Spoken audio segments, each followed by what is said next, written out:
नमस्कार, मी मानसी कांबळे. आपण आहोत खोपोली शहरातल्या सर्वात महत्त्वाच्या चौकामध्ये. हा चौक दीपक चौक म्हणून ओळखला जातो. काही दिवसांपूर्वी आपण जर बघितलं असेल तर येथील परिसरामध्ये मोठ्या प्रमाणावर अतिक्रमणाची कारवाई करण्यात आली होती.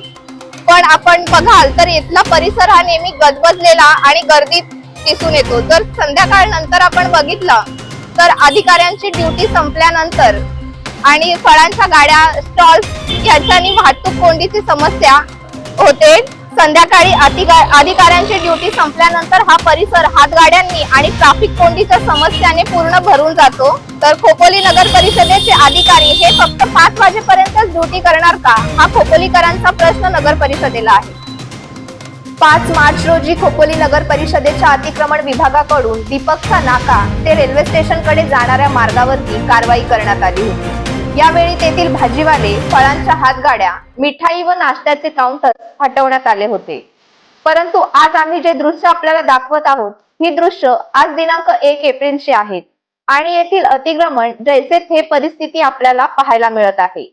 या हातगाड्या जे आपण पाहताय ते सर्वाधिक वाहतूक कोंडीचं कारण ठरत आहे. रोज संध्याकाळी 5 नंतर अशीच परिस्थिती पाहायला मिळते.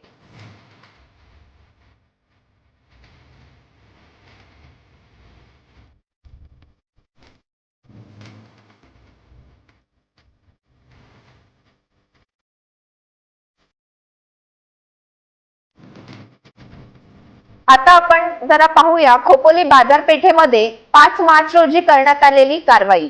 या कारवाईमध्ये देखील खोपोली पोलीस प्रशासन व नगर परिषद प्रशासन यांच्या मार्फत बाजारपेठेतील हातगाड्या, फुटपाथवरील काउंटर, कपडे व्यापारीचे रस्त्यावरील पुतळे, तसेच रस्त्यावरील जाहिरात फलक, हॉटेल व्यावसायिकांचे फुटपाथवरील काउंटर काढण्यात आले होते.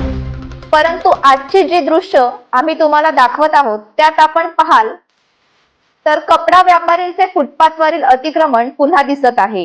हॉटेल व्यावसायिकांचे काउंटर पुन्हा फुटपाथवरती आले आहेत.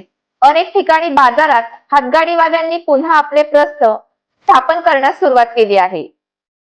हे सर्व पाहिल्यानंतर खोपोलीकरांच्या मनामध्ये असा प्रश्न उपस्थित होत आहे की अतिक्रमणावर खरंच कारवाई झाली का, की अतिक्रमण कारवाईचा दिखावा करण्यात आला होता.